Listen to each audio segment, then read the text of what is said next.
Frank had everything a man could wish for. He was tall, broad-shouldered, and with a jawline that could stop traffic. He was the kind of man who turned heads the moment he entered a room. His wealth added to his charm. He was a successful entrepreneur who owned multiple properties. To the world, Frank was a symbol of success, and it wasn't long before every woman in his circle dreamed of being with him. But amidst the attention and admiration, Frank felt an emptiness that no amount of money or charm could fill. He had been dating Vanessa for 6 months, and despite how beautiful she was, with her captivating smile and kind eyes, Frank was uncertain. Vanessa had come into his life at a time when he wasn't looking for anything serious. But somehow, she had managed to win him over. She wasn't like the others who only sought him for his riches. So he thought. Frank believed Vanessa was with him because of his money, but she never admitted it. There were moments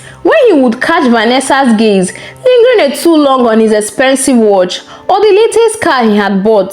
She never admitted it, but he couldn't shake the feeling that she was drawn to his wealth just as much as his personality. Frank wanted to believe that Vanessa loved him for who he was, but how could he be sure? He had seen the way his father had been deceived by his mom, who faked love only to strip him of his wealth and live without a second thought.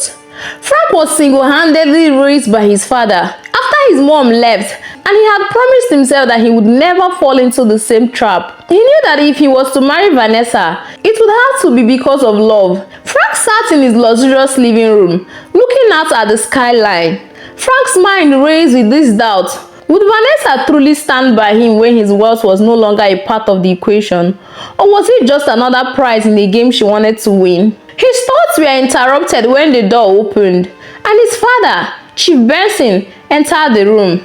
Seeing his son lost in thought, Chief Benson took a seat beside him, sensing something was wrong.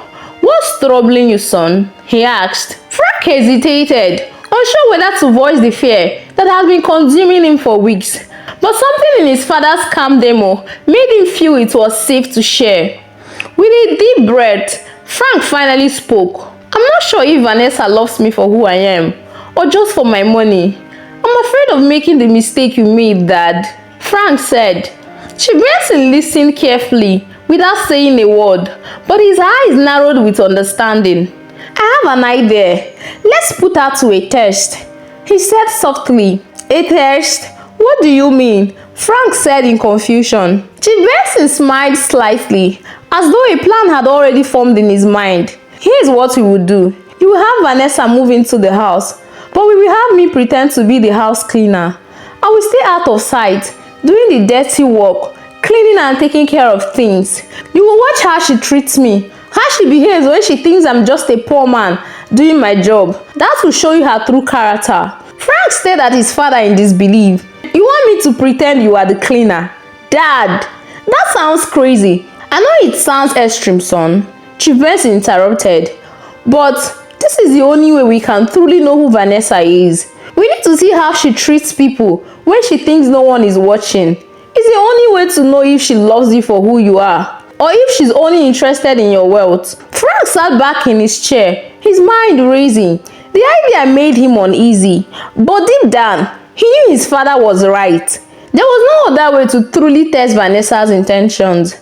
After a few moments of silence, Frank nodded slowly in agreement.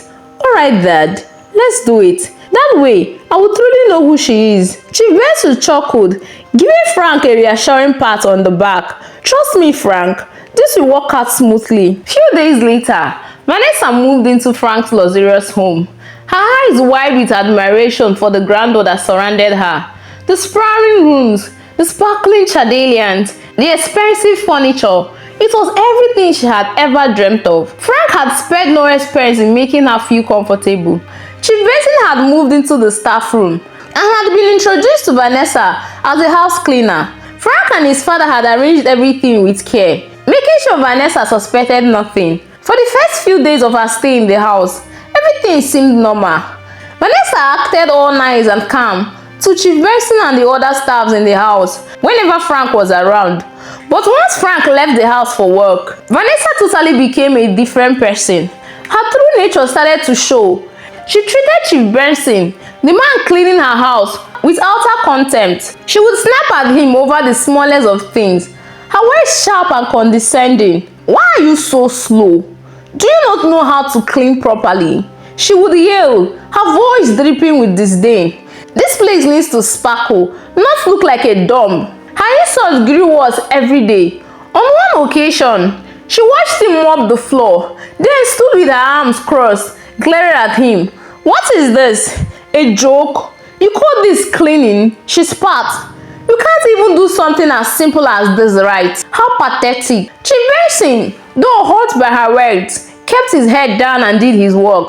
But the verbal abuse didn't stop there. Vanessa never misses a chance to belittle and insult him. "Oh, look at you," she would say, her nose wrinkling with disgust. "You are nothing but a poor, miserable old man. Don't even think for a second you're worth anything. You are just a cleaner, and that's all you'll ever be, a lazy one at that," she yelled at him. Vanessa's cruelty escalated with each passing day. One afternoon, after Chief Benson had finished cleaning her room, she stormed in, looking around with a sneer on her face. "You missed a spot," she screamed. "Did you think I wouldn't notice? You are worthless. How can someone so poor and miserable expect to do anything right?" Without warning, she grabbed the bucket of dirty water and poured it over him, soaking his clothes. He stumbled back, shocked and drenched. But Vanessa didn't care. "You pathetic fool. Don't waste my time. I told you to clean this room, and you couldn't even do that." She stood there, looking at him with disgust. "I don't know why Frank keeps someone like you around. You are nothing but a miserable poor old man. And we never understand why you think you are worth anything. You don't deserve to be here, cleaning for me." When Frank came home that day from work, he sneaked into his father's room and found him lying in his room, cold and very tired. "Dad, what happened?" he asked, his voice tight with concern. Chief Benson looked up at his son. "Vanessa, she's treating me like I'm nothing. She poured dirty water on me today. She insulted me. She called me poor, worthless and miserable. She doesn't even care about anyone but herself." Frank's chest tightened with anger. He had hoped his father was mistaken, that maybe it wasn't as bad as it seemed. But hearing his father's voice made it clear. Vanessa wasn't the woman Frank thought she was. She was cruel, manipulative, and had no respect for anyone, especially not someone she thought was beneath her. Every day Frank left for work, he dreaded coming home to hear more of his father's reports. Each time, the stories grew worse. Vanessa's insults, her maltreatment, and her complete disregard for Chief Benson and the other staff grew worse every day. It was another day for Chief Benson. Frank had left for work, and as usual, Vanessa was left to command him around like a servant. This time, she instructed him to clean her room again. "Make sure it's sparkling," she ordered, her tone cold and demanding, as if Chief Benson were nothing more than a tool to be used. He nodded without a word, knowing all too well what would come next if he didn't meet her high expectations. Chief Benson went to work, carefully dusting every surface, mopping the floor, and ensuring everything was spotless. He was exhausted, but he knew he had to give it his best. Yet, despite his hard work, he couldn't shake the feeling that Vanessa was setting him up to fail. It seemed no matter how well he cleaned, it would never be good enough for her. When Vanessa entered the room later that afternoon, she immediately began scanning the room with her critical eyes. She turned around to face him, her lips coiling into a sneer.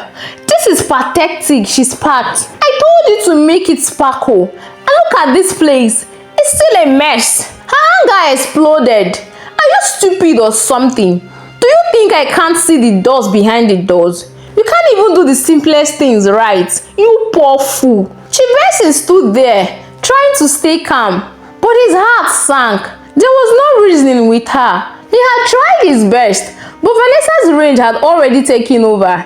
In a fit of fury, she grabbed the bucket of dirty water he had used to clean the floor and poured it all over his body. The cold water soaked his clothes, drenching him from head to toe. Chief Benson staggered back in shock, unable to believe the cruelty of Vanessa's action. But that wasn't the end. Vanessa pushed him hard, sending him crashing to the floor. He hit the ground with a sickling thud, his body weak from the harsh treatment. The force of the fall left him so weak that he passed out. She didn't care if he was hurt or dead. She simply walked away, raining curses and abuse on him.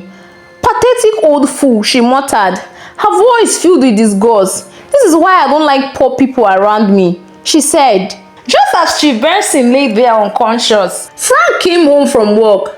He had barely stepped through the door when he heard the commotion coming from upstairs. His heart raced as he rushed to the scene, only to find his father lying on the floor, unconscious and covered in dirty water. "Dad!" Frank screamed in horror, rushing to his father's side. His hands trembled as he checked for any sign of life. Chief Benson's body was cold, his breathing shallow. Panic gripped Frank and he immediately died for an ambulance. Within minutes, Chief Benson was rushed to the hospital. Frank's heart pounded in his chest as he followed the ambulance, praying that his father would be okay. When he arrived at the hospital, the doctors quickly tried to revive him, but it wasn't until later that evening that they were able to stabilize him. Chief Benson was weak, but he was alive. Back at the house, Vanessa was in shock and confusion when she heard Frank calling Chief Benson dad. But he's just a cleaner. Why is he calling him dad? She whispered to herself. She had never expected this, never imagined that the man she had treated so poorly was actually Frank's father. Her mind raced as she tries to process the reality of what had just happened. But she didn't have much time to dwell on it. When Chief Benson returned home the next day, Frank stood by his side, ready to confront Vanessa. The truth was about to come out. Vanessa stood frozen when she saw the two of them walking through the door. She had no idea how to react. Frank's eyes were filled with anger and disappointment. "Vanessa," he said, his voice sharp, "this is my father, and you treated him like garbage. How could you?" Vanessa's face drained of color as the realization hit her. Your father?" she stammered, barely able to comprehend what Frank was saying. "Yes," Frank said coldly, "it is not just him. You have maltreated every staff member in this house. You have shown no respect to anyone because you think they are poor and not deserving of respect." Vanessa stood there in stunned silence, her mouth opening and closing as she tried to form an excuse, but none came. She knew there was no way out of this. The marks had snipped, and she could no longer hide the truth. Frank's disappointment was palpable. "I don't know who you are anymore," he said, his voice low. "I thought you were different, but you have shown me who you really are." As Vanessa's world crumbled around her, she fell to her knees with tears flooding her eyes. "Please, Frank," she pleaded. "I'm sorry. I promise I will change." But Frank wasn't listening. "No, you have crossed a line. I can't be with a woman who treats my father and others like trash. You are not the woman I thought you were." Without another word, Frank motioned towards the door. "I have arranged for your things to be packed. You can leave now. Don't ever come back." Vanessa's breath caught in her throat. Her body shook as she took in the words. She wanted to scream, to beg him to forgive her, to make him understand she would change.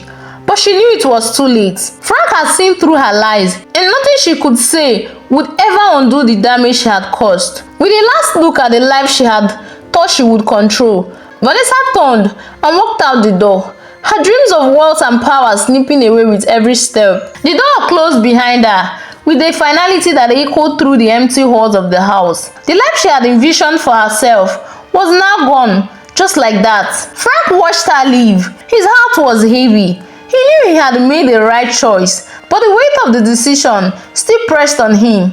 He had loved Vanessa, but love had to be built on respect, honesty, and kindness, not on manipulation and greed. Chief Benson, who had quietly witnessed the entire exchange, placed a hand on his son's shoulder.